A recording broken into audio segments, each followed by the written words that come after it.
우리 같이 기도드리겠습니다.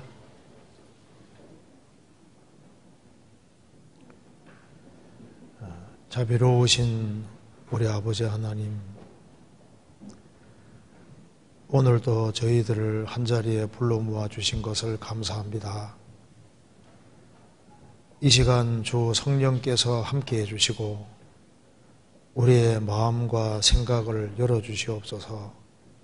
그리고 하나님의 말씀을 바르게 깨달아 알 수 있도록 도와주시고 또 말씀 가운데 살아갈 수 있는 힘과 지혜를 더욱 허락해 주옵소서. 역사의 마지막 시대를 살아가는 저희들에게 믿을 수 있는 증거로 성경을 주시고 또 하나님 말씀대로 역사가 이루어지는 것을 볼 수 있게 해주신 것을 감사합니다. 우리의 마음을 더욱 일깨워 주시고 주님께서 맡기신 일을 잘 감당할 수 있도록 도와주시옵소서. 특별히 소원교회 식구들 중에 병중에 있는 분이 있습니다. 주님께서 그 병에서 회복시켜 주시고 건강한 몸으로 주님의 복음과 영광을 위해 살 수 있도록 길을 열어주시고 도와주시옵소서. 또한 주 안에서 신실한 일꾼들을 많이 일으켜 세워주시고 주님의 복음을 더욱 활발하게 전할 수 있도록 역사해 주옵소서. 또 해외 선교하는 선교사님들 가정마다 또 주님께서 지켜주시고 도와주시옵소서. 오늘 이 시간 우리에게 필요한 말씀을 주시고 살아계신 하나님의 말씀으로 우리 마음에 교훈해 주시옵소서. 또 주 성령님의 도우심으로 이 말씀들이 영혼 깊이 새겨지도록 역사해 주옵소서. 주 예수 그리스도 이름으로 기도하옵나이다. 아멘. 우리 성경 시편 72편 찾겠습니다.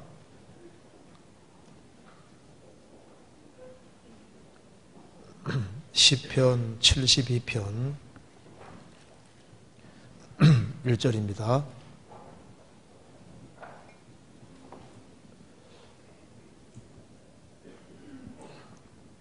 제가 몇 군데를 읽겠습니다. 시편 72편 하나님이여 주의 판단력을 왕에게 주시고 주의 의를 왕의 아들에게 주소서. 저가 주의 백성을 의로 판단하며 주의 가난한 자를 공의로 판단하리니 의로 인하여 산들이 백성에게 평강을 주며 작은 산들도 그러하리로다. 저가 백성의 가난한 자를 신원하며 궁핍한 자의 자손을 구원하며 압박하는 자를 꺾으리로다. 저희가 해가 있을 동안에 주를 두려워하며 달이 있을 동안에 대대 그리하리로다. 저는 뱀풀에 내리는 비같이 땅을 적시는 소낙비같이 임하리니 저의 날에 의인이 흥왕하여 평강의 풍성함이 달이 닿을 때까지 이르리로다. 저가 바다에서부터 바다까지와 강에서부터 땅끝까지 다스리리니 16절입니다. 산꼭대기의 땅에도 화곡이 풍성하고 그 열매가 레바논같이 흔들리며 성에 있는 자기 땅의 풀같이 왕성하리로다. 그 이름이 영구하며 그 이름이 해와 같이 장구하리로다. 사람들이 그로 인하여 복을 받으리니 열방이 다 그를 복되다 하리로다. 홀로 기사를 행하시는 여호와 하나님 곧 이스라엘의 하나님을 찬송하며 그 영화로운 이름을 영원히 찬송할지어다. 온 땅에 그 영광이 충만할지어다. 아멘 아멘. 이새의 아들 다윗의 기도가 필하다. 네, 거기까지입니다. 네, 명절 잘 보내셨죠? 네. 저도 시골을 갔다 왔는데 가는 데는 얼마나 막히는지 또 올 때는 너무 빨리 왔습니다. 이제 명절이 없는 것보다 있는 게 낫죠. 근데 되게 피곤하죠. 오늘 좀 빨리 끝내면 좋은데 빨리 끝내기는 어려울 것 같고 할 때 12시 반에 맞춰서 말씀을 좀 하도록 해보겠습니다. 자, 오늘은 여기에 시편 72편을 중심으로 주님이 함께 하실 때 이 제목으로 조금 생각을 해보겠습니다. 모든 성경은 하나님의 감동으로 기록이 되어 있습니다. 여기 시편 72편도 성령의 감동으로 기록이 된 겁니다. 여기 시편 71편 2편 앞에 보면은 표제어에 솔로몬의 시 이렇게 되어 있습니다. 시편 72편은 솔로몬이 기록한 것인데 시편 가운데 유일하게 솔로몬이 기록한 것이 바로 시편 72편입니다.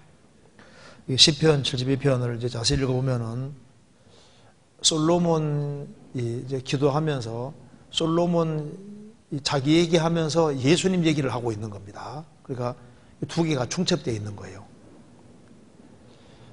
시편도 성령의 감동으로 기록되기 때문에 이제 솔로몬 얘기를 하면서 이제 예수님 얘기를 하고 있는 겁니다. 시편에 많은 내용들이 그렇게 되어 있습니다. 시편 16편도 다윗이 자기 얘기를 하면서 예수님 얘기를 하고 있거든요. 시편 69편도 다윗이 고통받는 걸 얘기하면서 예수님 고통받는 걸 얘기를 합니다. 이제 시편 72편도 마찬가지입니다. 그래서 시편 72편에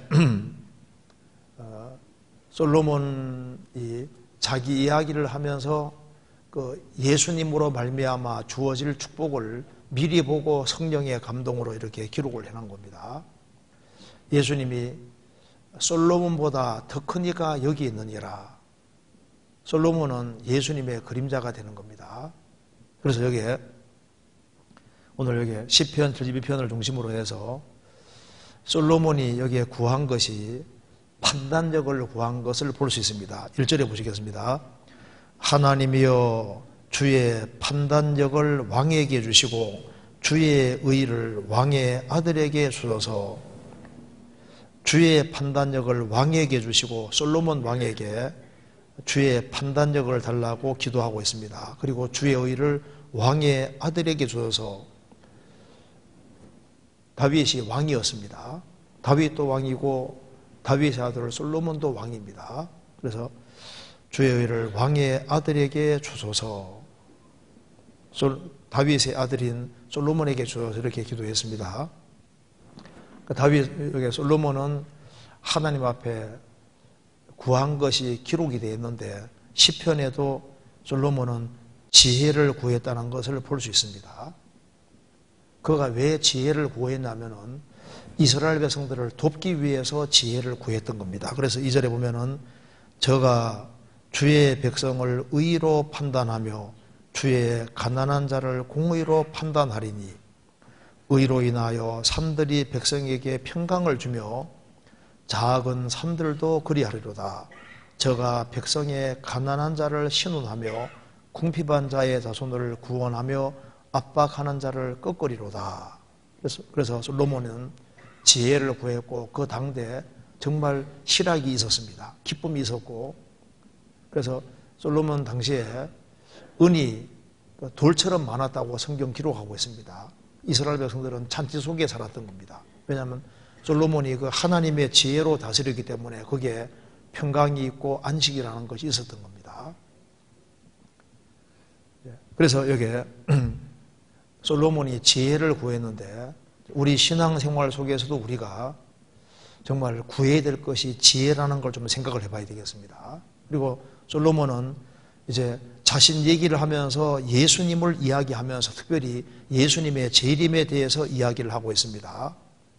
여기 8절에 보면은 저가 여기 이제 5절에도 저는 예수님 말하는 겁니다. 저는 예수님은 벤풀에 내리는 비같이 땅을 적시는 소낙집비같이 이 말이니 저의 날에 의인이 흥왕하여 평강의 풍성함이 달이 닿을 때까지리로다. 저가 예수님입니다. 바다에서부터 바다까지와 강에서부터 땅끝까지 다스리리니 예수님이 이제 솔로몬은 특별히 천전 왕국 동안에 예수님이 다스릴 것에 대한 모형을 미리 보여주는 겁니다. 솔로몬 당시에 평강이 있었지 않습니까? 예수님이 이제 지상 재림하시면 천년 왕국을 이룰 것을 솔로몬 통해서 미리 보여주신 겁니다. 그래서 예수님이 재림하시면은 예수님은 바다에서부터 바다까지, 강에서부터 땅끝까지 예수님이 다스리십니다. 11절 같이 읽겠습니다. 만왕이 그 앞에 부복하며 열방이 다 그를 섬기리로다. 그래서 예수님이 이제 지상 재림하시면은 천년 동안 이스라엘을 중심한 나라를 이루고, 그래서 모든 천년왕국 속에서 모든 사람들이 예수님께 이제 경배하는 이제 그런 일이 있을 것을 얘기를 하고 있습니다. 그리고 이제 예수님이 함께 하실 때 어떤 축복이 있을지도 여기에 기록을 하고 있습니다. 6절에 저는 뱀풀에 내리는 비 같을 것이다. 땅을 적시는 소낙비 같이 임할 것이다. 그래서 예수님이 함께 하시는 곳에는 뱀풀에 내리는 비 같을 것이고, 예수님은 땅을 적시는 소낙비 같을 것이다. 그리고 이제 주님이 함께 하실 때 17절에 그 이름이 영구하며 그 이름이 해와 같이 장구하리로다. 사람들이 그로 인하여 복을 받으리니 열방이 다 그를 복되다 하리로다. 그러니까 주님이 함께 하시는 곳에는 특별한 축복이 있을 것을 말씀하고 있습니다. 그리고 주님이 강하게 역사할 때는 16절에 같이 읽겠습니다. 산꼭대기의 땅에도 화곡이 풍성하고 그 열매가 레바논같이 흔들리며 성에 있는 자기 땅에 풀같이 왕성하리로다. 원래 산꼭대기의 땅에는 곡식이 없습니다. 그런데 주님이 특별히 역사하실 때는 산꼭대기의 땅에도 곡식이 풍성할 것이다. 그 열매가 레바논 같이 흔들릴 것이다. 그리고 성에 있는 자가 땅의 풀같이 왕성하리로다. 그 특별한 축복이 있을 걸 말씀하셨습니다. 18절에도 홀로 기사를 행하시는 여호와 하나님, 주님이 함께 하시는 곳에는 특별히 하나님이 기이하고 놀라운 일을 행하시는 겁니다. 그래서 그 이름이 영구하며 그 이름이 해와 같이 장구하리로다. 예수님 이름은 영원하신 이름이기 때문에 그 주님의 축복을 받는 사람, 주님과 연결된 사람도 똑같이 이름이 장구한 이름이 되고 영원한 이름이 되는 겁니다. 그리고 여기에 시편 72편은 중첩이 되어 있습니다. 솔로몬 얘기하면서 예수님을 이야기하고 있습니다. 그리고 예수님으로 말미암아 주어진 축복이 자세하게 기록되어 있으니까 이걸 한번 같이 생각을 해보겠습니다. 시편 72편 1절입니다. 하나님이여 주의 판단력을 왕에게 주시고 주의 의를 왕의 아들에게 주셔서. 솔로몬은 사실 하나를 구한 겁니다. 하나를. 주님께서 꿈에 솔로몬에게 나타나셨습니다. 자, 너가 구하는 걸 내가 줄 테니까 구해보라고 했습니다. 그때 그는 부귀, 장수 이런 걸 구한 것이 아니라 하나님의 그 지혜를 구했습니다. 그래서 시편에도 솔로몬이 지혜 구한 것이 기록되어 있지 않습니까? 열왕기상 3장, 열왕기상 3장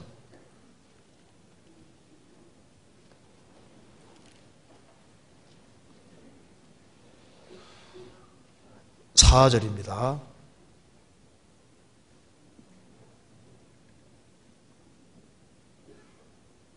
(515페이지) 이에 왕이 제사하러 기브온으로 가니 거기는 산당이 큼이라. 솔로몬이 그 단에 1000 번제를 드렸더니 기브온에서 밤에 여호와께서 솔로몬의 꿈에 나타나시니라. 하나님이 이르시되 내가 네게 무엇을 줄고 너는 구하라. 솔로몬이 가로되 주의 종 내 아비 다윗이 성실과 공의와 정직한 마음으로 주와 함께 주의 앞에서 행함으로 주께서 저에게 큰 은혜를 베푸셨고 주께서 또 저를 위하여 이 큰 은혜를 예비하시고 오늘날과 같이 저의 위에 앉을 아들을 저에게 주셨나이다. 나의 하나님 여호와여, 주께서 종으로 종의 아비 다윗을 대신하여 왕이 되게 하셨사오나 종은 작은 아이라 출입할 줄 알지 못하고 주의 빼신 백성 가운데 있나이다. 저희는 큰 백성이라 수요가 많아서 셀 수도 없고 기록할 수도 없사오니 누가 주의 이 많은 백성을 재판할 수 있사오리까? 지혜로운 마음을 종에게 주사 주의 백성을 재판하여 선악을 분별하게 하옵소서. 솔로몬이 이것을 구하며 그 말씀이 주의 마음에 맞은지라. 솔로몬이 하나님 댁에 지혜로운 마음을 종에게 주십시오. 그래서 백성을 재판하여 선악을 분별하게 하옵소서. 이 기도가 하나님 마음에 맞았다고 했습니다. 지혜로운 마음이 히브리어에는 듣는 마음입니다. 내게 잘 들을 수 있는 마음을 주십시오. 사람이 하나님의 말씀을 잘 듣고, 그리고 이제 사람들이 하는 얘기를 귀담아 잘 듣는 가운데서 듣는 마음이 있어야만 지혜로운 마음이 될 수 있습니다.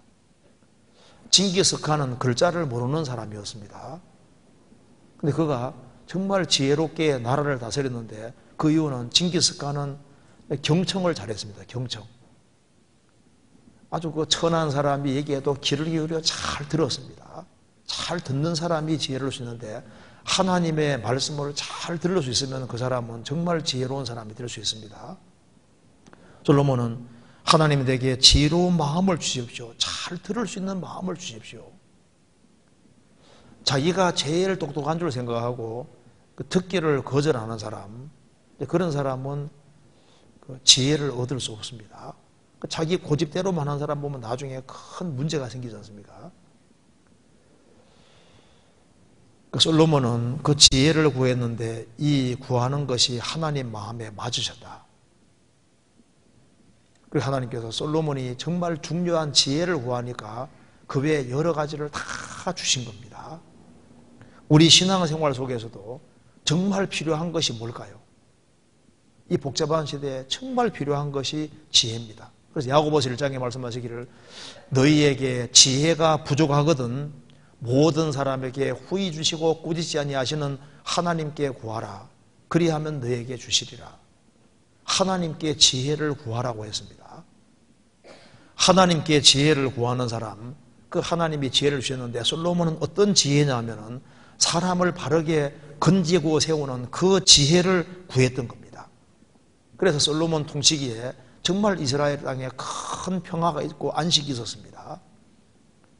그는 그 지혜가 세상적인 지혜가 아니라 사람을 바르게 건지고 세우는 그 지혜를 구했던 겁니다. 우리 신앙생활 속에서도 하나님이 주시는 지혜가 꼭 필요합니다. 그런데 우리가 지혜를 어디서 얻을 수 있을까요? 골로새서 2장 3절에는 말씀하기를 그 안에는 예수님 안에는 지혜와 지식의 모든 보화가 감추어 있느니라.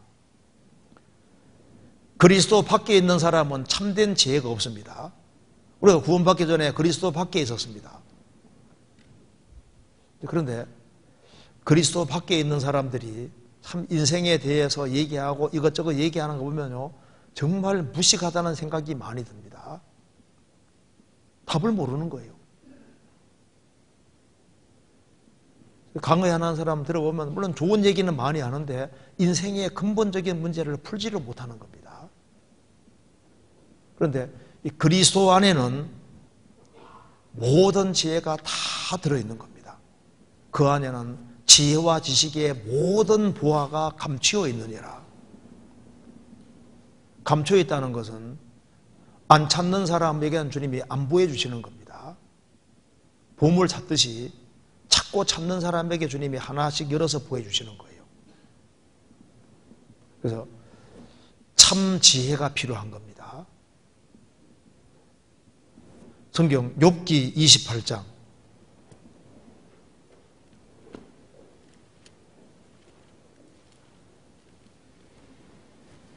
1절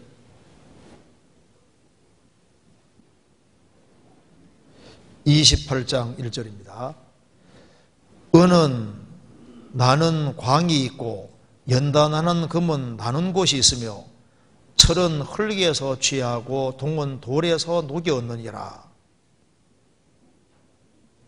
12절 그러나 지혜는 어디서 얻으며 명철의 곳은 어디인고 그 값을 사람이 알지 못하나니 사람 사는 땅에서 찾을 수 없구나.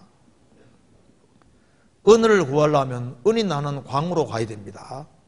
연다 나는 금도 나는 곳이 있습니다. 철은 흙에서 취하고 동은 돌에서 녹여 얻느니라. 석탄을 캐내려면 석탄 있는 곳으로 가야 됩니다. 땅 파면은 온갖 것이 나오는데 이제 잘못 파면은 안 나오는 거예요. 저희 집은 광산하다 망했습니다. 왜냐면 석탄 나오는데 파야죠. 석탄 안 나오는데 남의 말만 듣고 파고 들어가면은 돈만 들어가고 이게 안 되는 거지 않습니까?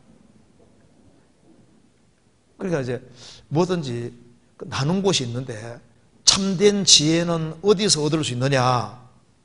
명철의 곳은 어디인고 그 값을 사람이 알지 못하나니 사람 사는 땅에서 찾을 수가 없구나. 아담 안에서는 참된 지혜가 없다 그 말입니다. 그럼 지혜는 어디서 얻느냐? 28절 같이 읽겠습니다. 27절 28절 같이 읽겠습니다.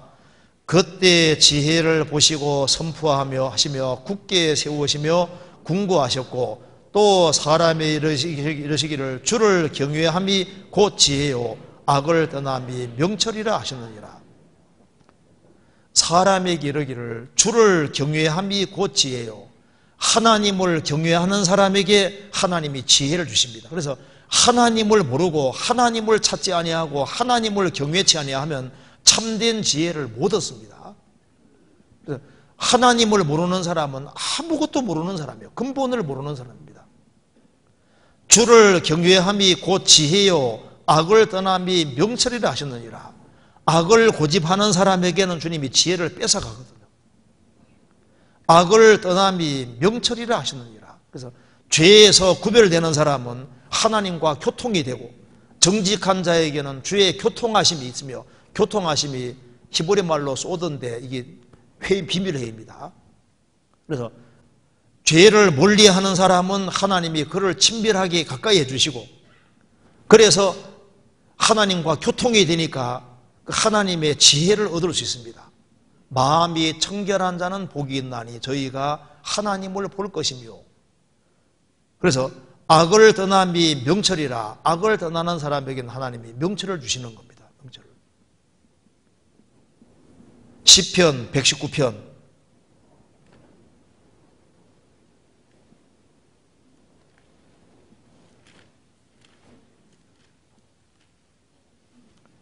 97절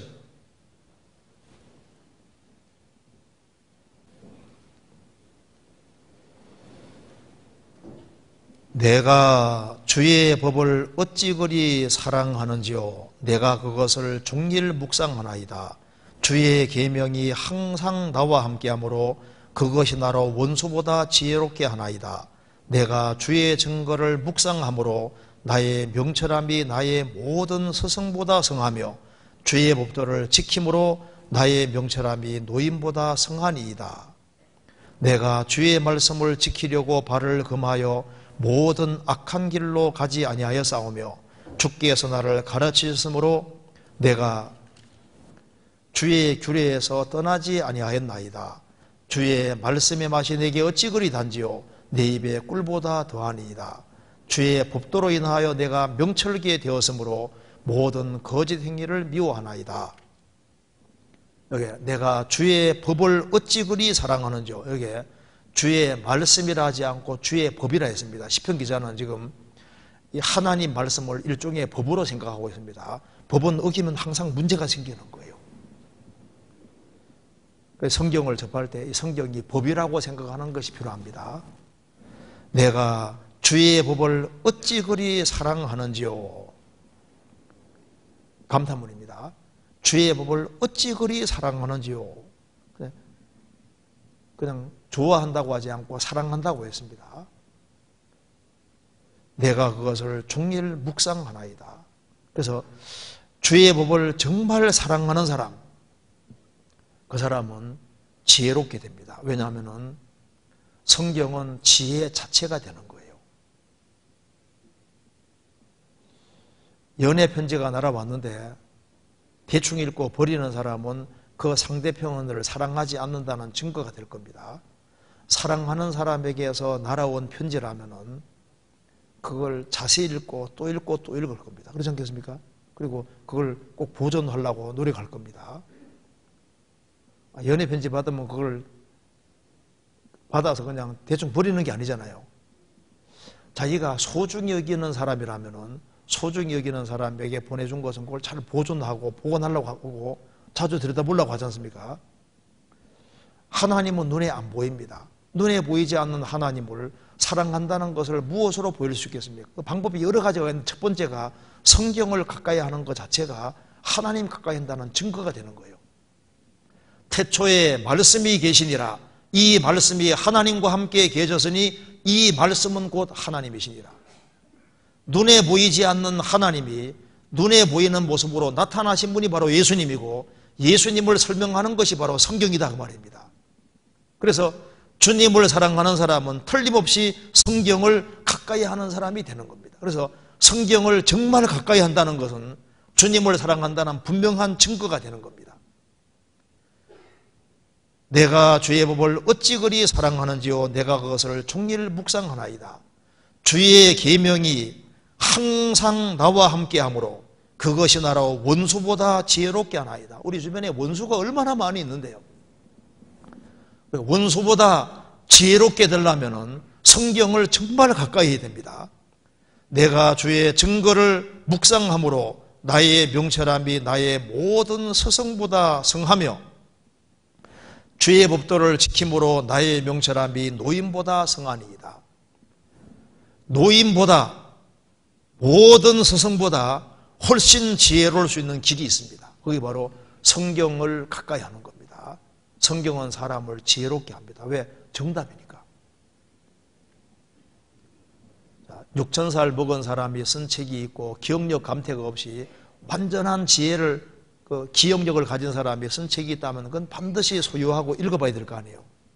성경은 영원부터 영원까지 계신 바로 그분이 내려주신 책입니다. 너희는 여호와의 책을 자세히 읽어봐라. 성경은 여호와의 책인 거예요. 그래서 초등학교 1학년 학생이 전도실장을 노인들 앞에 온다면 뭐라 할까요? 노인들이 야 제가 정답을 얘기하고 있다.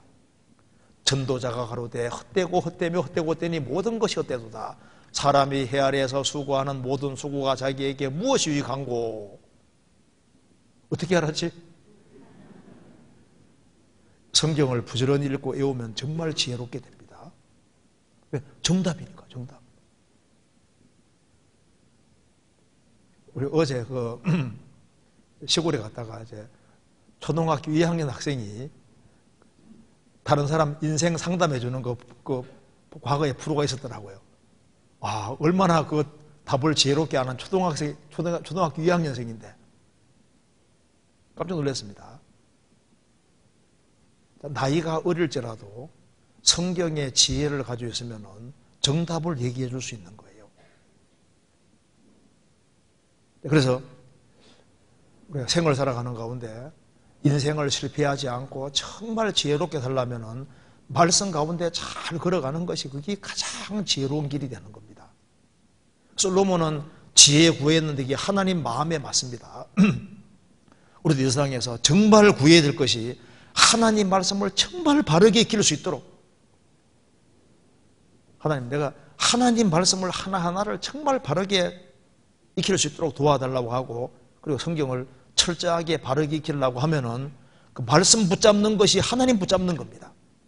그 옛날에 사울 왕이 하나님 말씀을 버렸습니다. 내가 하나님 말씀을 버렸으므로 나도 너를 버린다고 했습니다. 내가 인내의 말씀을 지켰은즉 또한 내가 너를 지켜. 그러니까 말씀 지키는 붙잡는 사람이 하나님 붙잡는 사람이 되는 것이고 명백한 말씀을 버리는 사람은 하나님 버리는 사람이 되는 거예요. 훈계를 굳게 잡아라. 이것이 내 생명이니라. 성경 말씀을 붙잡고 물고 늘어지는 그것이 하나님 붙잡고 물고 늘어지는 거예요. 야곱이라는 사람이 창세기 32장에 야복강에서 주님하고 씨름하지 않습니까? 내게 축복하지 아니하면 가지 않게 하겠습니다. 그 물고 늘어졌습니다. 그 축복을 받았잖아요. 그러니까 하나님 말씀을 굳게 붙잡는 이것이 축복을 받는 길이 되는 겁니다. 예수님은 솔로몬보다 더 큰 이가 여기 있느니라 이렇게 말씀하셨습니다. 성경 열왕기상 4장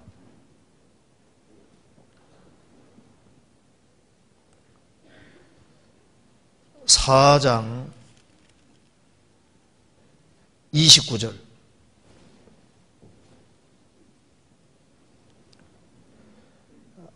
하나님이 솔로몬에게 지혜와 총명을 심히 많이 주시고 또 넓은 마음을 주시되 바닷가에 모래같이 하시니 솔로몬의 지혜가 동양 모든 사람의 지혜와 애굽의 모든 지혜보다 뛰어난지라. 저는 모든 사람보다 지혜로워서 예스라 사람 에단과 마홀의 아들 헤만과 갈골과 다르다보다 나음으로 그 이름이 사방 모든 나라에 들렸더라. 저가 잠언 3천을 말하였고 그 노래는 1,005이며 저가 또 초목을 논하되 레바논 백향목으로부터 담에서 나는 우슬쪽까지 하고 저가 또 짐승과 새와 기어다니는 것과 물고기를 논한지라. 모든 민족 중에서 솔로몬의 지혜로운 지혜의 소문을 들은 천하 모든 왕 중에서 그 지혜를 들으러 왔더라. 누가복음 11장 31절에 예수님 말씀하셨습니다. 심판 때에 남방여왕이 일어나 이 세대 사람을 정죄하리니 이는 그가 솔로몬의 지혜로운 말을 들으러 그 땅끝에서 왔음이니와 솔로몬보다 더 큰 이가 여기 있으며, 예수님은 솔로몬보다 더 큰 이가 있습니다라고 했습니다. 솔로몬과 예수님 비교하는 것은 촛불과 태양 비교하는 만큼 어리석은 겁니다. 그런데 솔로몬을 통해서 주님이 어떤 분인지를 보여주고 있는 거예요. 자, 솔로몬 당시에 솔로몬을 가까이 하는 사람은 지혜롭게 될 수 있었습니다. 그러면 주님은 더 크신 분이니까 주님을 가까이 하는 사람은 정말 지혜를 얻을 수 있는 겁니다. 솔로몬은 지혜를 얻었는데, 솔로몬은 지혜를 주님께로부터 얻었는데 주님은 지혜 자체가 되신 분이잖아요. 하나님이 솔로몬에게 지혜와 총명을 심히 많이 주시고 또 넓은 마음을 주시되, 솔로몬은 많은 지혜를 가지고 있습니다. 그런데 솔로몬은 지혜가 많은데 예수님은 무한한 지혜를 가지신 분이잖아요. 솔로몬은 또 넓은 마음을 주시되, 솔로몬은 마음이 넓었습니다. 나라 통치하려면 마음이 커야 되잖아요. 예수님 마음이 클까요? 솔로몬 마음이 클까요? 예수님 마음이 훨씬 크죠. 그리고 주님은 마음이 훨씬 크신 분입니다. 우리 마음보다 크시고 모든 것을 아시는 하나님이가 뭐냐? 하나님은 우리 마음보다 훨씬 크십니다. 그래서 수고하고 무거운 짐진 자들아 다 내게로 오라. 내가 너희를 쉬게 하리라. 수고하고 무거운 짐진 자들은 다 오라고. 다 내가 너희를 쉬게 하리라. 십자가 앞에 죽어가던 강도도 십자가 위에서 구원받았습니다. 나 같은 인간은 죄가 많아서 구원받기에 틀렸다 그러지 않습니다.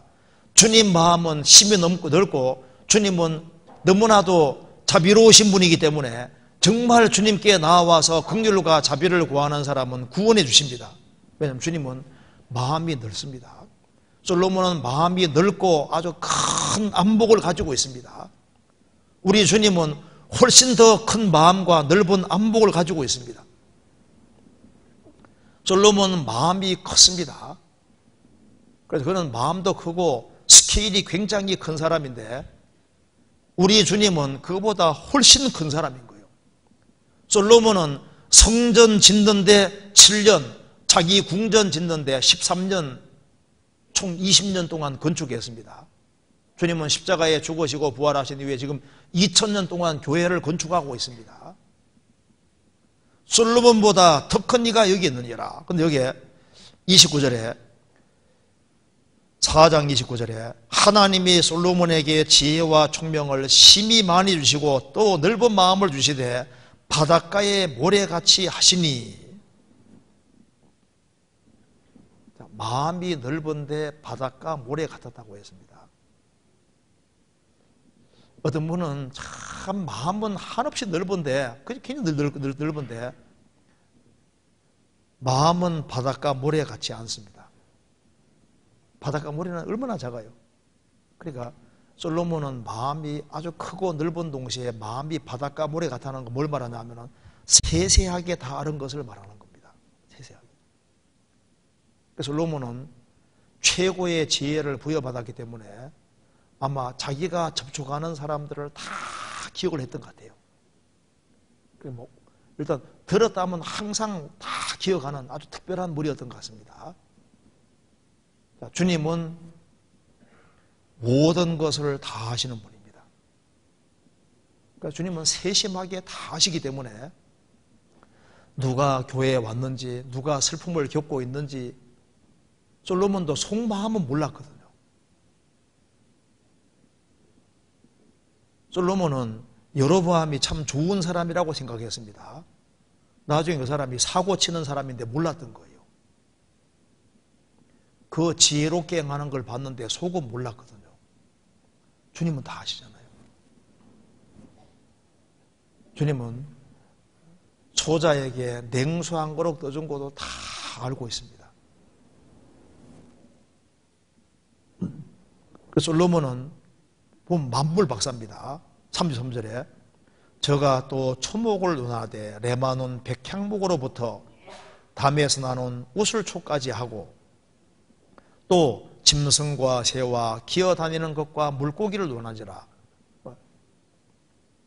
짐승과 초목 전체를 다 논했습니다. 우리 주님은 산의 구석구석까지 시편 50편에 산의 새들도 나의 아는 것이며, 주님은 오늘 참새 몇 마리 떨어지는지 머리카락 몇 개 떨어지는지 이거 싹 알잖아요. 그러니까 엄청난 지혜를 가지신 분이 배후에 계시는 겁니다. 솔로몬은 기껏 왕으로 통치한 것이 40년인데 예수님은 영원한 왕으로 통치하고 있습니다. 솔로몬은 이스라엘을 다스렸는데 주님은 전 우주를 다 다스리고 계시고 금세와 내세 사망금부의 키도 가지고 계시고 복음의 키도 주님이 가지고 계십니다.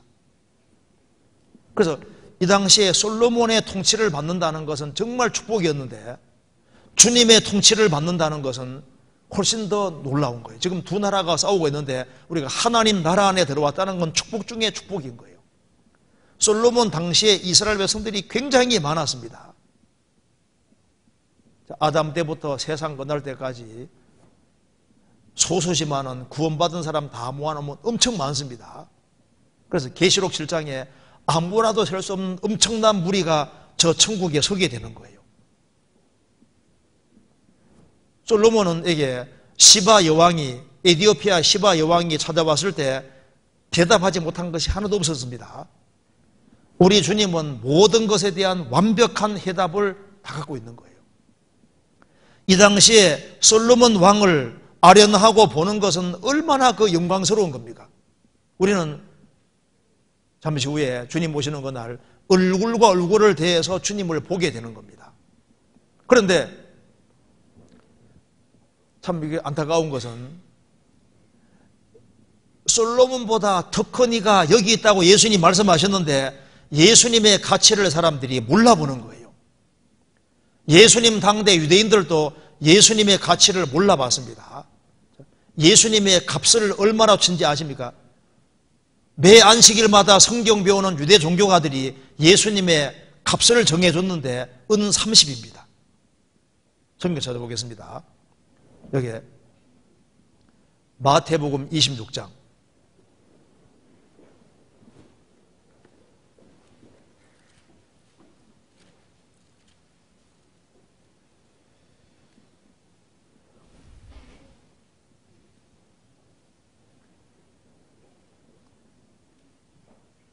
14절 그때 12 중에 하나인 가룟유다라 하는 자가 대제사장들에게 가서 말하되 내가 예수를 너희에게 넘겨주리니 얼마나 주려느냐 하니 그들이 은 30을 달아주거늘. 은 30이 이 당시에 노예 한 사람 값입니다. 예수님 값을, 예수님을 어느 정도 가치로 생각했냐면은 노예 한 사람 그 정도 가치로 생각했다고 말입니다. 그냥 사람 가치가 아니라 이 당시에 노예는 뭐 물건처럼 사고 팔았지 않습니까? 노예 한 명을 사고 팔 때 값이 은 30인데 예수님의 가치를 은 30 정도로 가치를 본 거예요. 이건 정말 놀라운 겁니다. 예수님 당대 그 예수님이 그 죽은 자를 살리고 문둥이를 깨끗하게 하고 엄청난 기적과 능력을 행하시고 예수님 말씀을 다 보고 들은 그 사람들이 예수님의 가치를 몰랐다고 말입니다. 3년 반 동안 예수님을 따라다니는 가룟 유다도 예수님 가치를 몰랐습니다. 유대의 최고 종교자들도 예수님 가치를 몰랐던 거예요. 오늘날 교회 생활하는 사람도 예수님이 얼만큼 중요한 분인지를 모른다니까요. 어떤 사람이 어떤 아주머니가 아기를 시키다가 아기 낳고 아기를 씻다가 물 버린다고 확 버렸는데 애까지 같이 버려가지고 애가 애까지 버리면 안 되잖아요.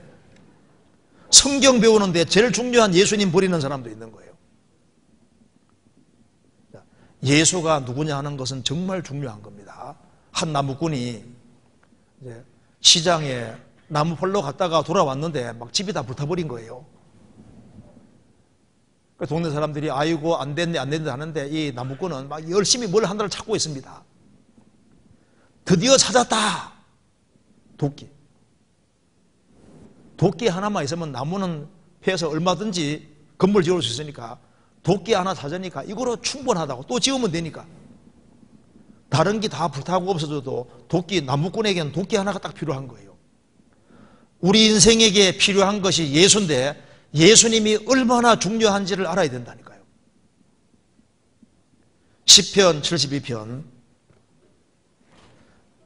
솔로몬은 성령의 감동으로 만왕의 왕 되신 예수님을 본 겁니다.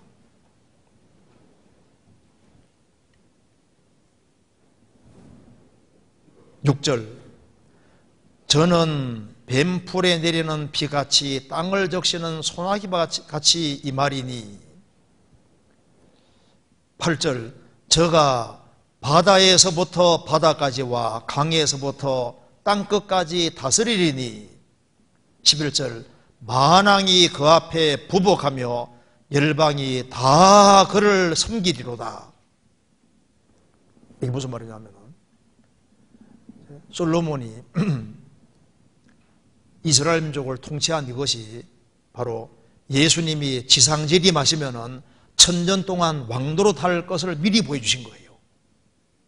이제 예수님이 세상에 오셔서 33년 생애는 이제 선지자 생애고 십자가에 죽으시고 부활 성천하셔서 재림할 때까지 2000년은 제사장 일을 하고 있습니다. 재림하시면 왕으로 오시는 거예요. 왕으로 실제로 오셔서 1000년 동안 정말 왕노릇을 하십니다. 시편 2편 찾겠습니다.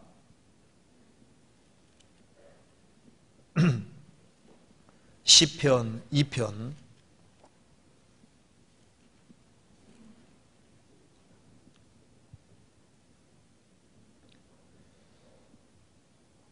(5절) 그때 분을 바라며 진노하사 저희를 놀래어 이르시기를 내가 나의 왕을 내 거룩한 산 시온에 세웠다 하시리로다. 이제 지구상에 죄가 꽉 차면 주님께서 그때 분을 바라며 진노하사 7년 혼란이 하나님이 진노 내리는 자리입니다. 저희를 놀래어 이르시기를. 앞으로 예수님이 재림하실 때 얼마나 사람들이 충격받고 놀라겠습니까? 놀래어 이르시기를 내가 나의 왕을 내 거룩한 산 시온에 세웠다. 예수님이 만왕의 왕으로서 재림하실 때 9절에 내가 철장으로 저희를 깨뜨리며 질그릇같이 부수리라 하시도다. 예수님이 지상재림하시면은 질그릇을 부수는 것처럼 전 세계를 완전히 정복하고 영광스러운 나라 세우시는 겁니다. 시편 110편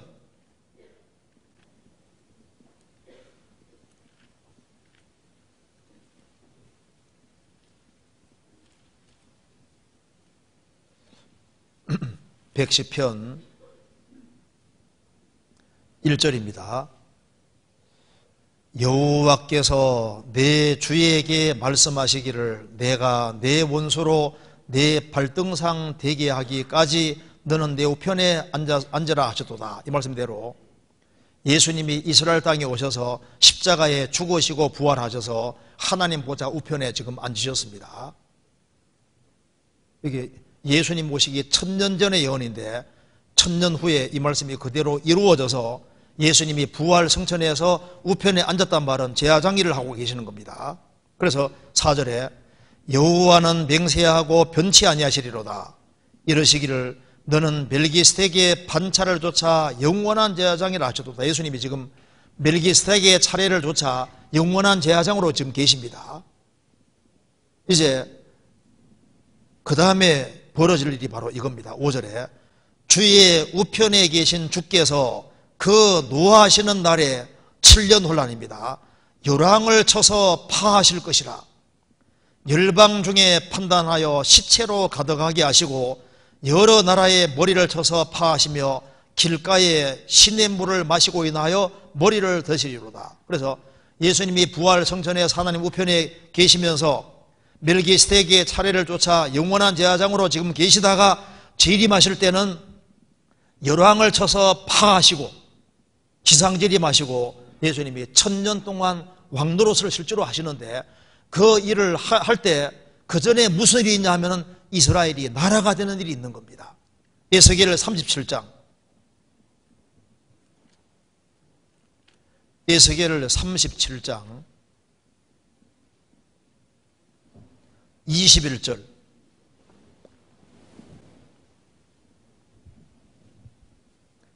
(37장) 21절 그들에게 이르기를 주 여호와의 말씀에 내가 이스라엘 자손을 그 간바 열국에서 취하며 그 사면에서 모아서 그 고토로 돌아가게 하고 그 땅 이스라엘 모든 산의 서들로 한 나라를 이루어서 한 임금이 모두 다스리게 하리니 그들이 다시는 두 민족이 되지 아니하며 두 나라로 나누지 아니할지라.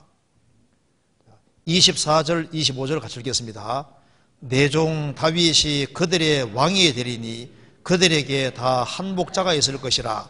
그들이 내 규례를 준행하고 내 율례를 지켜 행하며 내가 내 종 야곱에게 준 땅 곧 그 열조가 거하던 땅에 그들이 거하되 그들과 그 자자손손이 영원히 거기에 거할 것이요 내 종 다윗이 영원히 그 왕이 되리라. 이스라엘이 고토로 돌아가서 한 나라가 될 것이다. 한 나라가 됐습니다. 그리고 한 임금이 다스리는데 이 한 임금이 누구냐 하면 바로 예수님인데 24절에 내 종 다윗이 그들의 왕이 될 것이다. 이게 무슨 말이냐면 다윗의 위를 잇는 예수님이 왕이 된다는 말씀입니다. 그래서 25절에도 내 종 다윗이 영원히 그 왕이 되리라. 그래서 이 다윗이 이스라엘 정복하고 왕이 됐는데 다윗의 위를 잇는 예수님이 왕이 된다고 성경에 여러 군데 기록이 되어 있습니다. 이게 예레미야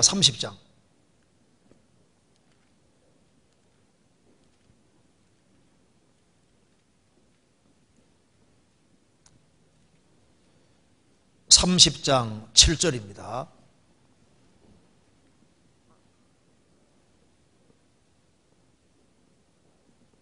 (7절) 1100페이지입니다. 슬프다 그날이여 비할 데 없이 크니 이는 야곱의 혼란의 때가 되미로다마는 그가 이에서 구하의 냄을 얻으리로다. 슬프다 그날이여 7년 혼란 말하는 겁니다. 비할 데 없이 크니 마태복음 24장에도 예수님 말씀하시기를 전에도 없고 후에도 없는 창세로부터 이런 혼란이 없고 후에도 없는 어마어마한 환란이 이스라엘 민족에게 벌어지는 겁니다. 히틀러가 600만 명 죽인 건 아무것도 아닌 거예요. 앞으로 7년 환란 속에서 이스라엘의 3분의 2가 문자 그대로 죽임을 당하는 일이 벌어집니다. 그래서 지금 1800만이라 해도 14만 4천 명을 제외한 1800만이면요 적어도 한 1200만 명, 우리가 엄청나게 많은 사람이 죽임 당하는 거예요, 유대인들이. 그래서 피할 데 없이 크니 이는 야곱의 혼란 때가 되미로다마는 그가 이에서 구하여냄을 얻으리로다. 만군의 여호와가 말하노라. 그날에 내가 내 목에서 그 멍에를 꺾어버리며 내 줄을 끊으리니 이방인이 다시는 너를 부리지 못할 것이며 너희는 너희 하나님 나 여호와를 섬기며 내가 너희를 위하여 일으킬 너희 왕 다윗을 섬기리라. 예수님 말하는 겁니다. 그래서 이 말씀대로 이제 예수님이 오시면은 정말 왕이 되는 겁니다. 이사야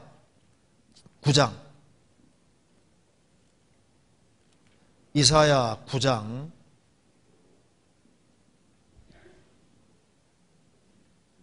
6절 7절은 같이 읽겠습니다. 6절 7절 같이 읽겠습니다. 이는 한 아기가 우리에게 낳고 한 아들을 우리에게 주신 바 되었는데 그 어깨에는 정사를 메었고 그 이름은 기묘자라 모사라 전능하신 하나님이라 영존하시는 아버지라 평강의 왕이라 할 것임이니라. 그 정사와 평강에 더함이 무궁하며 또 다윗의 위에 앉아서 그 나라를 굳게 세우시고 자금 이후 영원토록 공평과 정의로 그것을 보존하실 것이라. 만군의 여호와 열심히 이를 이루시리라. 한 아기가 낳지 않습니까? 예수님 모시기 700년 전에 예언했는데 700년 후에 예수님이 처녀 태빌려 나셨고 이렇게 초림과 재림이 섞여 있습니다. 예수님이 2000년 전에 정말 오셨지 않습니까? 그것처럼 예수님이 이제 지상재림하실 때 그 정사와 평강에 더함이 무궁하며 또 다윗의 위에 앉아서 그 나라를 굳게 세우고 자금이고 영원토록 공평과 정의로 그것을 보존하실 것이다. 누가복음 1장에도 예수님이 다윗의 위에 앉는다고 했습니다. 그러니까 봐요. 예수님이 이제 천전 왕국을 이루시기 전에 무슨 일이냐면 이스라엘 민족이 천왕국 이루기 전에 야곱에 비할 데 없는 환란이 온다 그 말이에요. 유대인들. 그래서 비할 데 없는 환란을 통과하고 난 다음에 예수님이 천왕국을 왕이 되시는데 그 전에 뭐가 있느냐? 이스라엘이 고토로 돌아와서 나라가 되고 예수님이 왕이 되게 되어 있는데 이스라엘이 지금 나라가 된 지 지금 만 70년이 지나 71년 돼 가지 않습니까? 우리는 정말 놀라운 시대에 삽니다. 이스라엘이 나라가 되고 예수님이 오신다고 되어 있잖아요. 그래서 예수님이 이제 오시면은 천 동안 왕도로 살 때 아담에게 내렸던 저주를 정말 푸시니까 세상이 이렇게 바뀝니다. 이사야 11장 6절입니다.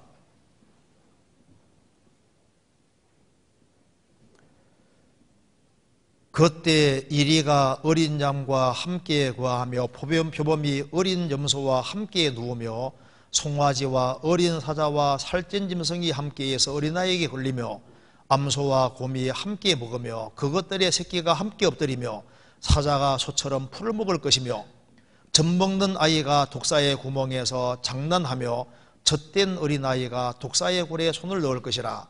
나의 거룩한 산 모든 곳에서 해됨도 없고 상함도 없을 것이니 이는 물이 바다를 덮은 같이 여호와를 아는 지식이 세상에 충만할 것임이니라. 천왕국 얘기입니다. 그래서 이제 거듭난 그리스도인들은 주님의 천왕국 이룰 때 그리스도인들은 부활의 몸을 입고 1000년 동안 왕노릇하고 영원한 천국에서 세세토록 왕노릇 한다고 말씀하고 있습니다. 그러니까 이제 시편 62편은 72편은 솔로몬이 이제 자기 얘기하면서 예수님이 이제 전 세계를 통치하는 것을 미리 보고 지금 예언하고 있는 겁니다. 자, 오늘 생각할 것은 이렇게 다시 보시겠습니다. 시편 72편에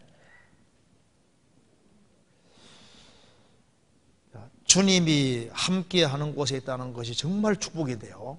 이제 예수님이 함께 있을 때 있을 축복을 한번 구체적으로 생각을 좀 해보겠습니다.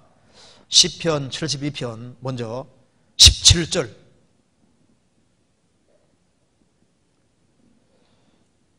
그 이름, 여기에 예수님 말씀하고 있는 겁니다. 6절에 저도 예수님, 7절에도 저의 날에 그 예수님 말하고, 8절도 예수님, 11절에 다 그를 섬기려 다 예수님 말하고 있는 겁니다.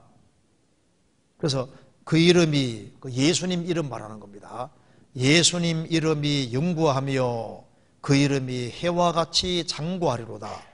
사람들이 그로 인하여 복을 받으리니 열방이 다 그를 복되다 하리로다.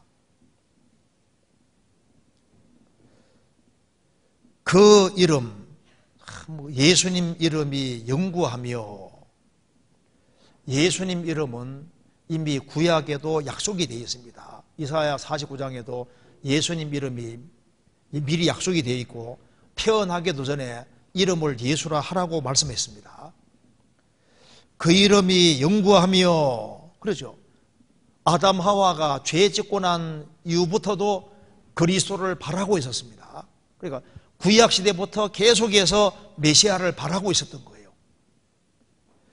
그 이름이 영구하며, 예수님 이름은 영구한 이름이기 때문에 절대 없을 수 없는 이름입니다.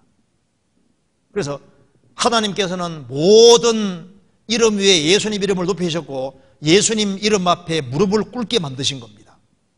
성경 빌립보서 2장, 이거 잠깐 적고 찾아보겠습니다. 빌립보서 2장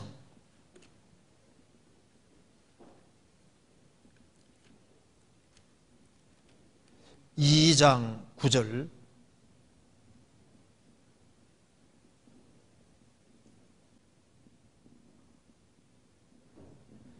이러므로 하나님이 그를 지극히 높여 모든 이름 위에 뛰어난 이름을 주사 하늘에 있는 자들과 땅에 있는 자들과 땅 아래에 있는 자들로 모든 무릎을 예수 이름에 꿇게 하시고 모든 입으로 예수 그리스도를 주라 시인하여 하나님 아버지께 영광을 돌리게 하셨느니라.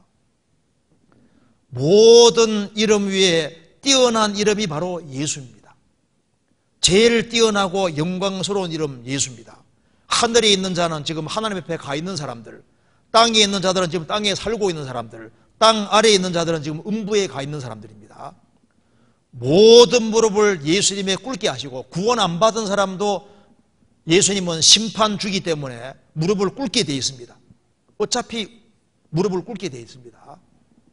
가장 뛰어난 이름 예수입니다. 에베소서 1장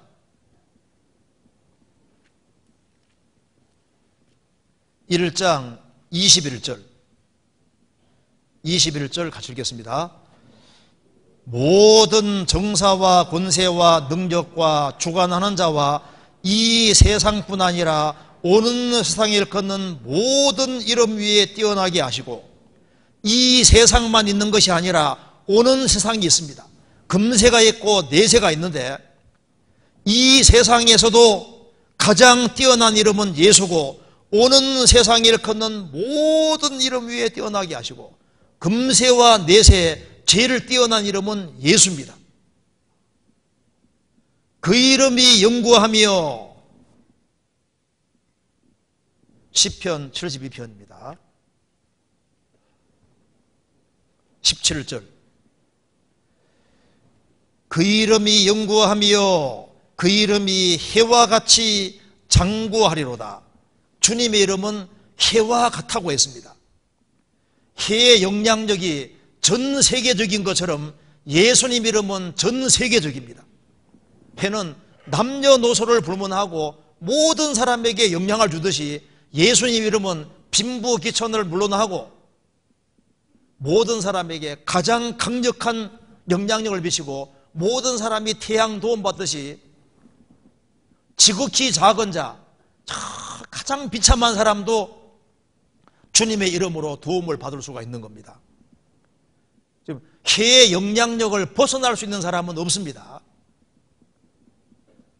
예수님 이름은 해처럼 가장 큰 영향력을 미치는 겁니다. 그 해는 과거부터 지금까지 계속 있는 것처럼 예수님 이름은 영원히 계속적으로 있고 항상 영향력을 미치는 분이 예수님이고, 죽음 건너가서도 가장 큰 영향을 미치는 것은 예수입니다. 그래서 주님을 미워하는 사람은 자기 영혼을 미워하는 사람이 되는 거예요. 주님을 미워하는 사람은 가장 불행한 위치에 있는 겁니다. 이 우주와 지구 안에서 유일하게 소망 이름이 뭡니까? 바로 예수인 거예요. 예수. 마태복음 12장.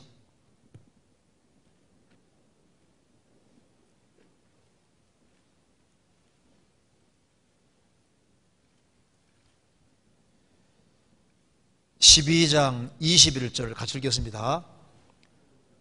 또한 이방들이 그 이름을 바라리라 함을 이루려 하심이니라.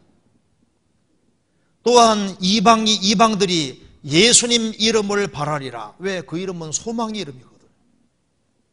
예수님 이름을 힘입어서 죄사함을 얻고, 예수님 이름만큼 향기 나는 이름이 없습니다. 이름을 예수로 하라. 마태복음 1장에 말한 대로 예수란 이름은 뜻이 우리를 죄에서 구원할 자라는 뜻입니다. 또 한 가지 이름은 임마누엘. 이사야 7장에 이름이 임마누엘이라는데, 임마누엘은 하나님이 함께 하시다는 뜻이고, 이사야 9장 6절에는 임마누엘을 더 풀어서 얘기했습니다. 그 이름은, 임마누엘 풀면은 그 이름은 기묘자라, 모사라, 전능하신 하나님이라, 영존하시는 아버지라, 평강의 왕이라 할 것입니다.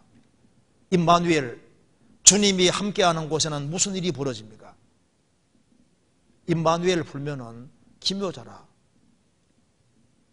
주님이 함께하는 곳에는 예수님이 얼마나 놀라운 분인지를 깨닫게 해주시는 겁니다. 주님이 함께하는 곳에는 주님이 자신이 지혜자라는 걸 드러내십니다. 그리고 주님이 함께하는 곳에는 전능하신 하나님이라, 주님이 함께하는 곳에는 주님이 힘과 능력을 주시기 때문에 모든 것을 이겨나가게 도우시고, 영존하시는 아버지라, 주님이 함께하는 곳에는 주님이 우리를 탄생시키고 우리를 길러가시고 우리를 사랑해주고 도와주십니다. 주님이 함께하는 곳에는 평강이라는 걸 주십니다. 평강의 왕이라 할 것입니다. 그래서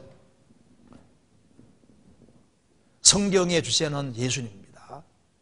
그래서 예수님 이름에 영광 돌리는 그것이 가장 지혜로운 겁니다. 시편 72편 17절.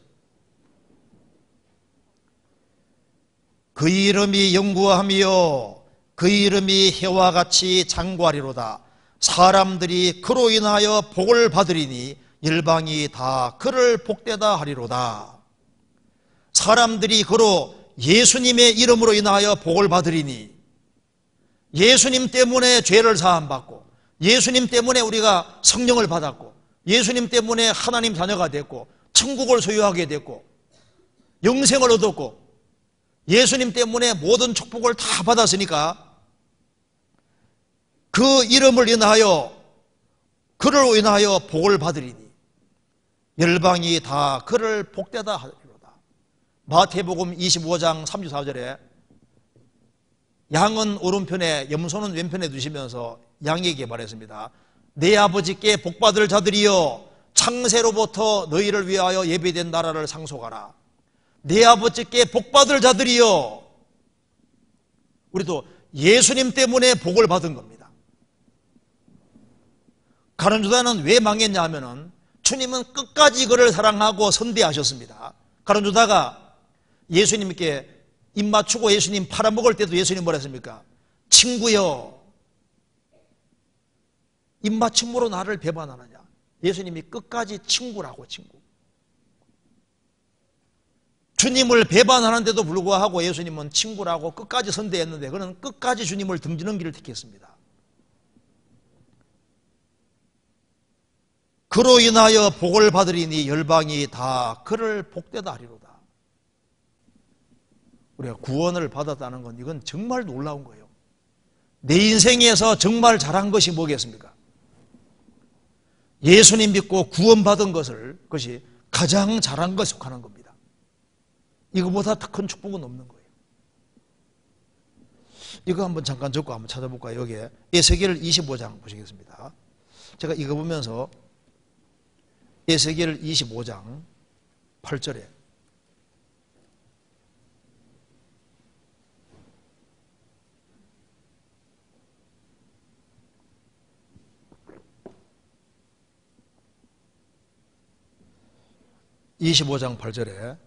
나 주 여호와가 말하노라. 모압과 세일이 이르기를 유다 족속은 모든 이방과 일반이라 하도다. 이게 틀린 얘기라고 주님 말하는 겁니다. 아니, 모압과 세일 사람이 유다 족속과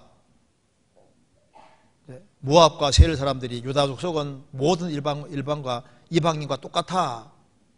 이스라엘은 곧 죽어도 이스라엘입니다. 하나님의 선민입니다. 달라요. 그것처럼 에이 뭐 그리스도인들이 세상 사람과 별거 차이 있냐? 천만의 말씀입니다. 그리스도인이 된 것과 아닌 거하고 차이 없는 것처럼 보이죠. 회사 나가도 뭐 평범해 보이고 학교 생활에 똑같이 보이는데 뭐 니나 니나 쌤쌤이다 똑같다 생각하는데 천만의 말씀입니다. 예수님을 알고 모르고 하는 차이는 하늘과 땅 차이인데, 일단 죽음 건너가면은 영원한 차이로 나게 돼 있는 거예요. 노아 방주 안에 들어간 것과 들어가지 않은 것은 차이 없는 것처럼 보여도 홍수 나니까 완전히 차이 나잖아요. 이게 예수님을 알고 모르는 차이가 천국과 지옥 차이고 영생과 영벌 차이고, 이건 영원한 차이인 거예요. 조금 차이가 아니고 이건 뭐 상상할 수 없는 차이입니다. 일반이 아닙니다. 집안 식구 한 사람이 죽음 건너갈 때 구원을 받고 안 받고가 조금 차이입니까? 구원 안 받았으면 마음에 절대 위로가 안 되거든요. 구원 받았으면요, 얼마나 그 마음에 위로가 되고 감사가 되고 다릅니다. 그래서 여기에 다시 보시겠습니다. 시편 72편에 그래서 주님이 함께 하시는 곳에는 특별한 축복이라는 것이 있는데요, 그 축복 중에 첫 번째가 구원의 축복입니다. 또 한 가지는 여기 시편 72편 1절, 하나님이여 주의 판단력을 왕에게 주시고 주의 의를 왕의 아들에게 주소서. 주님이 함께하는 곳에는 뭐가 있냐 하면은, 첫째, 틀림없이 하나님 주시는 신령한 축복들이 있고 특별한 지혜가 있는 거예요. 그래서 우리가 신령한 지혜를 어디서 배우냐 하면은 주님이 함께하는 곳에서 지혜를 배웁니다. 하나님은 교회를 통해서 정말 지혜를 주시는 거예요. 성경 고린도전서 1장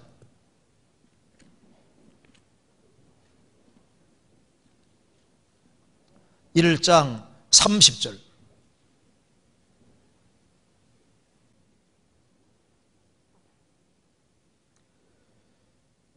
너희는 하나님께로부터 나서 그리스도 예수 안에 있고 예수는 하나님께로서 나와서 우리에게 지혜와 의로움과 거룩함과 구속함이 되셨으니, 너희는 하나님께로부터 나서 그리스도 예수 안에 있고 우리는 그리스도 밖에 있다가 안에 들어왔습니다. 예수님은 하나님께로부터 나와서 예수님이 우리에게 지혜가 되어주셨고, 예수님은 우리의 지혜고, 예수님 때문에 우리가 의롭게 됐고, 예수님 때문에 우리가 거룩하게 됐고, 예수님 때문에 우리가 죄가 구속이 됐고 나중에 몸까지 구속됩니다.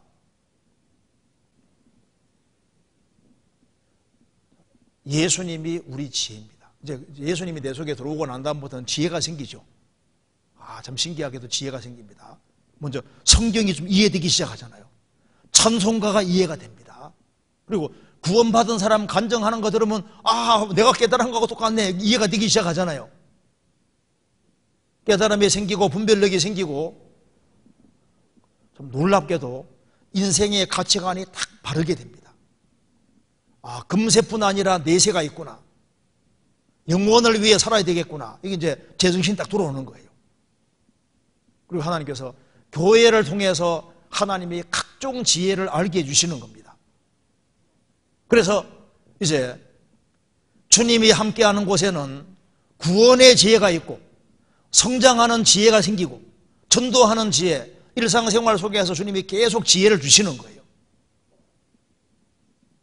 주님은 지혜가 지게 되시기 때문에 주님이 함께하는 곳에 있는 사람은 지혜를 정말 얻습니다. 잠언 2장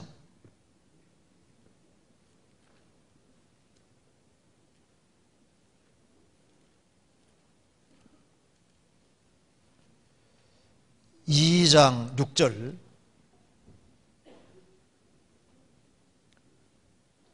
대저 여호와는 지혜를 주시며 지식과 명철을 그 입에서 내심이며 그는 정직한 자를 위하여 완전한 지혜를 예비하시며 행실이 온전한 자에게 방패가 되시나니 대저 그는 공평의 길을 보호하시며 그 성도들의 길을 보존하려 하심이라. 성도들이 하나님의 축복 가운데 살아야 되기 때문에 그러기 위해서는 지혜가 필요하기 때문에 하나님은 지혜를 주시며 정직한 자에게 완전한 지혜를 예비하시며 행실이 온전한 자에게 방패가 되신다. 그래서 주님이 함께 하실 때는 틀림없이 하나님이 영육 간에 축복을 주시는 축복이 있고 주님이 내려주시는 지혜가 있습니다. 그 다음에 시편 72편 다시 보시겠습니다. 6절 중요하니 같이 읽겠습니다. 72편 6절 같이 읽겠습니다. 저는 뱀풀에 내리는 비같이 땅을 적시는 소낙비같이 이 말이니. 오늘 이 구절이 마음에 들어서 제가 이 구절을 좀 얘기하고 싶었습니다. 제가 이 구절이 딱 마음에 들더라고요. 예수님은 베어낸 풀에 내리는 비 같을 것이다. 땅을 적시는 소낙비같이 임할 것이다. 이렇게 주님이 임하시는 것을 비라고 표현을 하고 있고 소낙비 같다고 표현을 했습니다. 스가랴 10장 1절 때 1절에도 봄비 때 여호와 곧 번개를 내는 여호와께 비를 구하라 말씀이 있는데 원래 이 비를 주장하시는 분이 하나님이십니다. 그래서 잠언 30장에도 보면은 예수님은 바람과 비를 주장하신다고 말씀하셨는데 주님은 임하실 때는 어떻게 임하시느냐? 뱀풀에 내리는 비같이 임하실 것이다. 땅을 적시는 소낙지같이 임할 것이다. 이렇게 표현을 했습니다. 이게 무슨 뜻일까요? 자, 이 풀에 베어낸 풀에 비가 쫙 내리는 것처럼 그 딱딱한 땅에 땅을 적시는 소낙비와 같이 땅을 아주 흠뻑 적시는 소낙비가 될 것이다. 여기에 뜻이 여러 가지가 있는데 제일 첫 번째 뜻은 성령 주신다는 말이 여기에 포함되어 있습니다. 왜냐하면 성경에서 성령을 비로 표현을 하고 있거든요. 요거 잠깐 접고 이사야 32장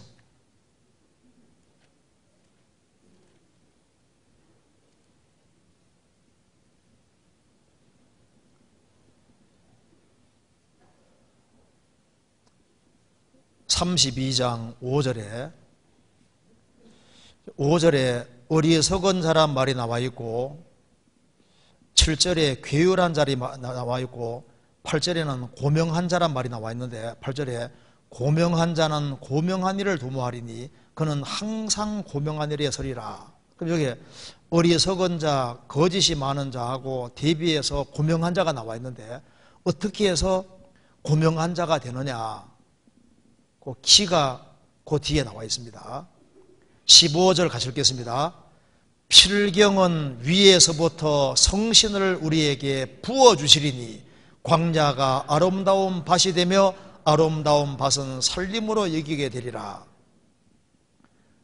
필경은 위에서부터 성령을 우리에게 부어주시리니 광야가 어떻게 아름다운 밭이 됩니까? 광야가 비를 받으면 아름다운 밭이 되고 아름다운 밭은 살림으로 이기게 되리라. 비를 받으면 광야가 아름다운 밭으로 바뀌는 것처럼 필경 성령을 비처럼 내려주실 때 이 말입니다. 그러니까 여기에 우리는 구원받기 전에 정말 어리석은 자, 괴율한 자, 거짓된 사람이었는데 성령을 받을 때 우리가 고명한 자가 된 겁니다. 정말 우리만큼 고상한 일을 하는 사람이 없습니다. 우리만큼 세상에서 중요한 일을 하는 사람이 없는데 이 모든 것은 성령으로 말미암아 되어진 겁니다. 성령을 여기에 비처럼 표현을 하고 있는데 예수님은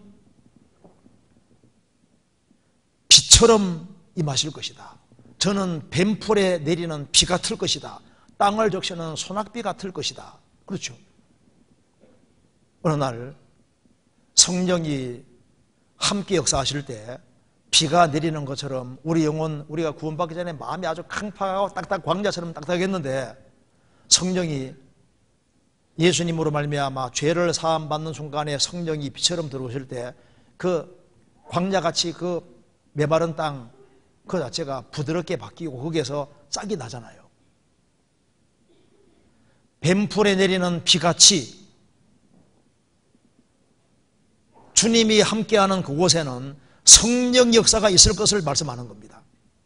그래서 구원받은 무리 속에 주님이 함께하시기 때문에 그 속에서 하나님의 축복이 있게 되고 구원 받는 것이 축복이고 하나님 말씀이 깨달아져 가는 것이 축복이고 성령 역사를 경험하는 것이 축복입니다. 한번 따라해 보시겠습니다.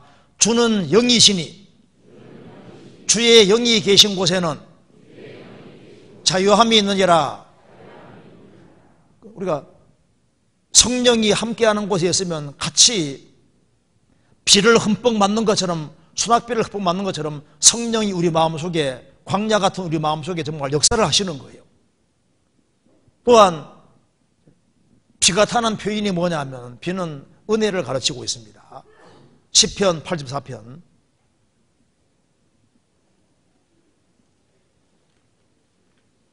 84편 5절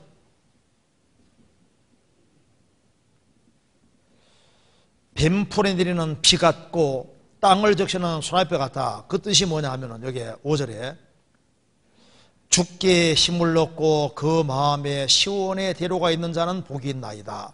저희는 눈물 골짜기로 통행할 때 그곳으로 많은 샘의 곳이 되게 하며 이른 비도 은택을 입히나이다.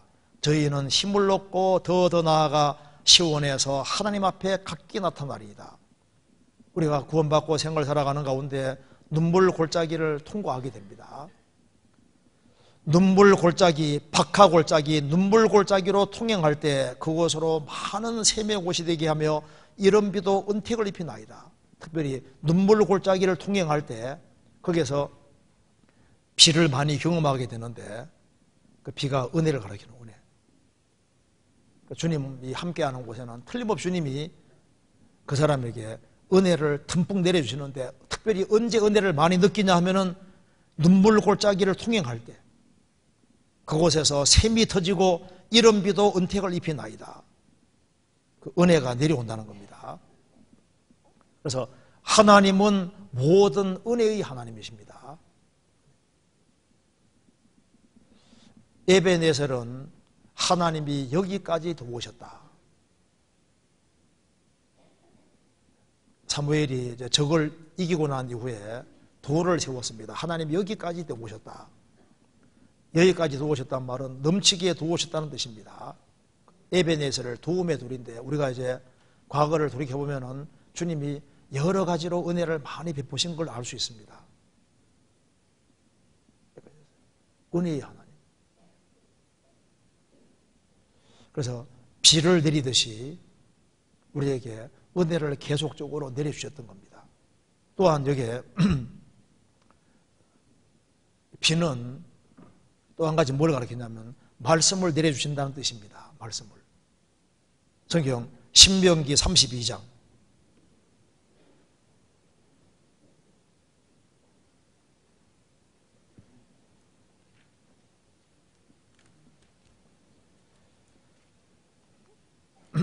32장 1절입니다.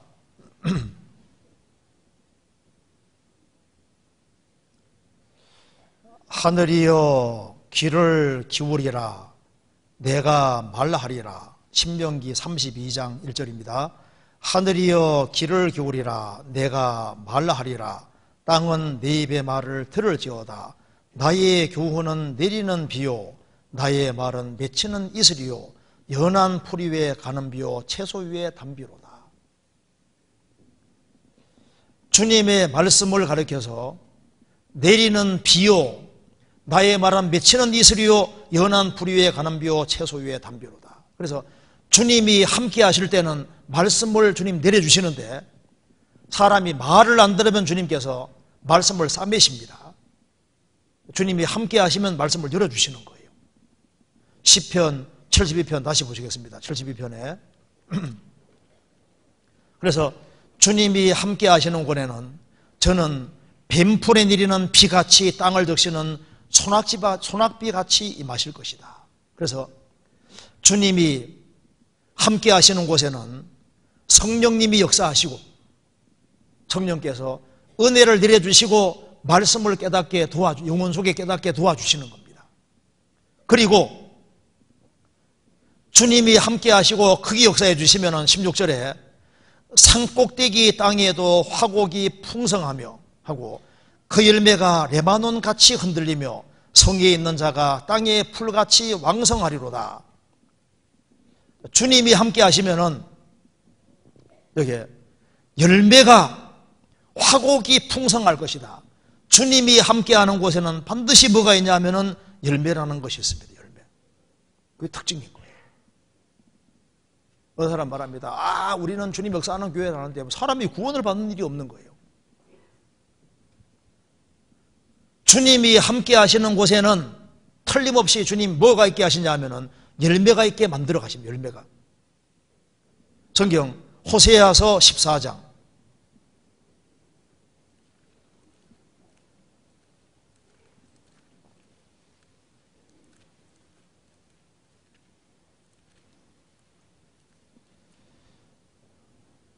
14장 5절입니다.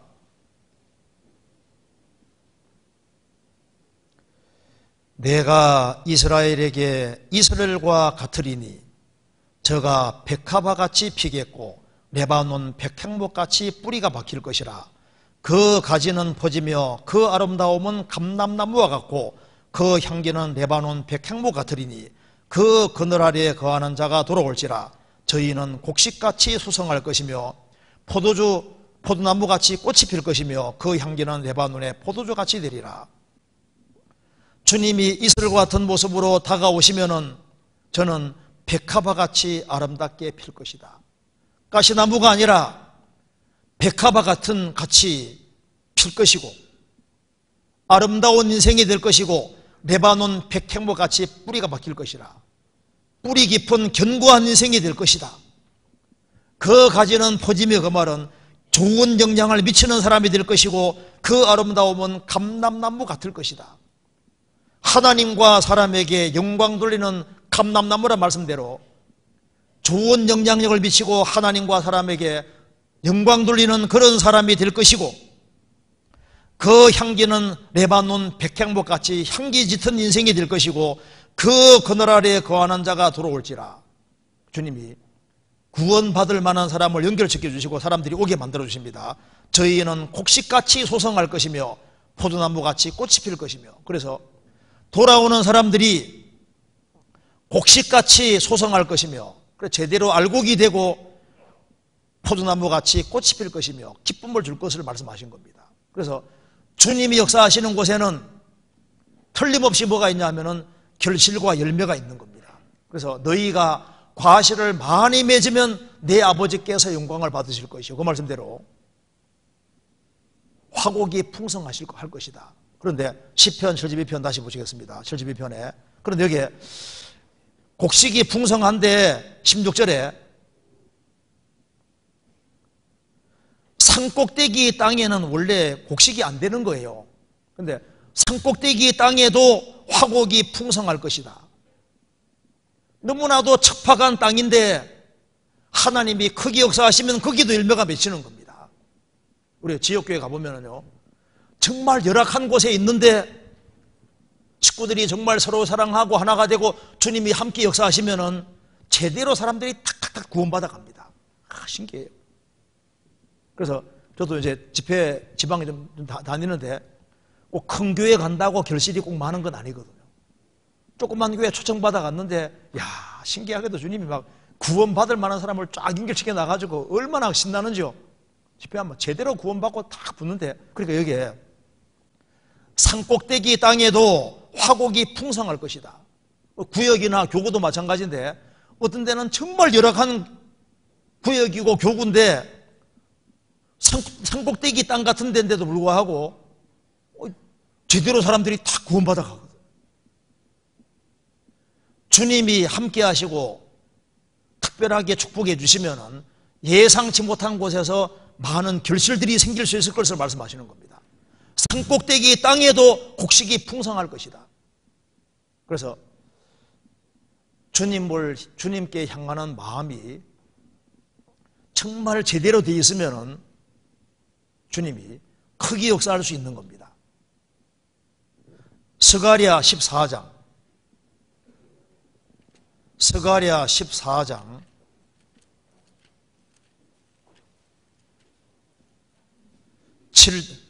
17절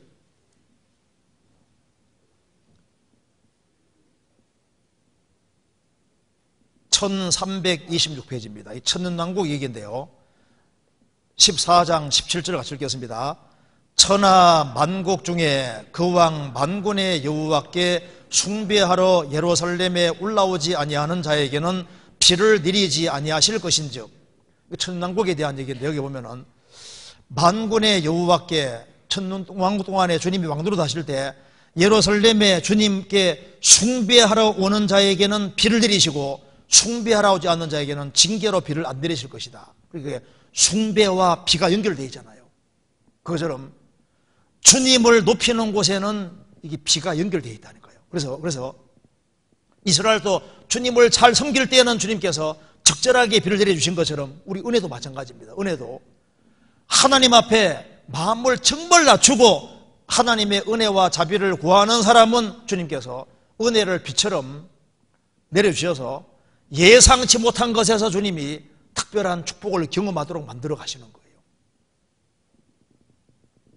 숭배하는 사람에게는 비가 내립니다. 주님을 정말 경배하고 높이는 사람에게는 주님이 은혜를 내려주시고 성령도 강하게 역사하시고 말씀도 잘 깨닫게 도와주시는 거예요. 시편 72편 18절 홀로 기사를 행하시는 여호와 하나님 곧 이스라엘의 하나님을 찬송하며, 홀로 기사를 행하시는 여호와, 그러죠. 하나님은 살아계시기 때문에 기적과 능력을 행하시는 분입니다. 그래서 주님이 함께하는 곳에서 한 사람이 정말 비참한 죄인이 구원받은 사람이 변화되는 것이야말로 이건 정말 기적 중의 기적인 거예요. 그렇지 않습니까? 한 사람이 구원받고 마음과 생활이 바뀌는 이것이 얼마나 기적입니까? 그리고 이제 17절에 그 이름이 영구하며 그 이름이 해와 같이 장구하리로다. 예수님 때문에 우리 이름도 유명하게 되는 겁니다. 베들레헴은 작은 동네인데 예수님이 태어나셨기 때문에 베들레헴이 유명한 곳이 되는 거예요. 나사렛은 촌동네 중에 촌동네인데 왜 그게 유명하냐 그 말입니다. 예수님이 사셨던 곳이거든요. 예수님과 연결되는 사람 유명하게 되는 거예요. 에벤멜렉은 예레미야를 잘 대접해 줬기 때문에 많은 사람이 에벤멜렉을 기억합니다. 성경에도 나오고 예수님과 연결되어 있는 사람들, 그 사람들도 예수님 때문에 이름이 영광스럽게 되는 거예요. 예수님 당시에 베드로, 야고보, 요한, 안드레 이런 사람들은 어부인데 왜 그들을 우리가 기억하고 있습니까? 그들이 예수님께 탁 달라붙은 거예요. 그래서 주님을 가까이 하는 사람이 가장 영광스러운 사람들이 되는 겁니다. 자, 우리는 지금 주님이 함께하는 곳에 같이 있습니다. 그렇기 때문에 우리가 실제로 구원의 복을 받았고 주님이 함께 하시니까 우리에게 신기하게도 판단력이 생기고 무엇이 옳고 그른지를 분별할 수 있는 힘이 생기고, 그리고 주님이 함께하는 곳에 있으니까 비가 내리는 것처럼 신기하게도 성령이 우리 마음 가운데 역사하는 것이 느껴지고 하나님이 내게 은혜 주시는 것도 느껴지고 말씀도 하나씩 하나씩 깨달아져 가고 그리고 다른 사람들 한 사람 한 사람 열매 맺어가는 그 일에도 우리가 신기하게도 같이 쓰임을 받고 또 예상치 못한 곳에서 여기저기 사람들이 구원받아가고 산꼭대기 땅에도 곡식이 풍성한 것처럼 우리 시대에 전도하기가 정말 어려운 시대입니다. 지금 우리나라에서 교인들이 다 줄어들고 있지 않습니까? 그런데 복음 전해지는 것 봐요. 정말 우리 시대, 우리나라는 정말 산꼭대기 땅 비슷하게 됐습니다. 해외 가보면 얼마나 속에서 막 그 하는죠. 전도가 가는 나라들 잘 되거든요.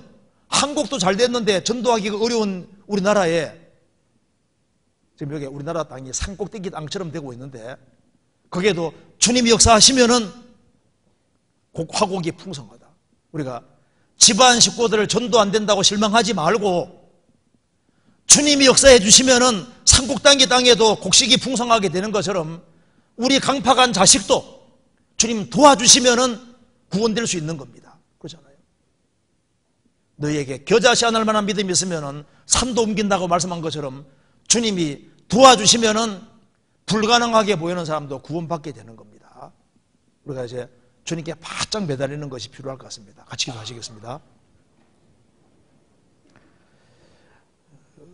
은혜와 사랑이 풍성하신 하나님 아버지, 저희들로 하여금 주 예수 그리스도를 알게 해주신 것을 감사합니다. 저희들 신앙생활 속에서 주님을 더욱 가까이 하고 주님을 의지할 수 있도록 도와주시고 주님이 우리 마음 가운데 역사하시는 것을 경험하며 생활을 살 수 있도록 도와주옵소서.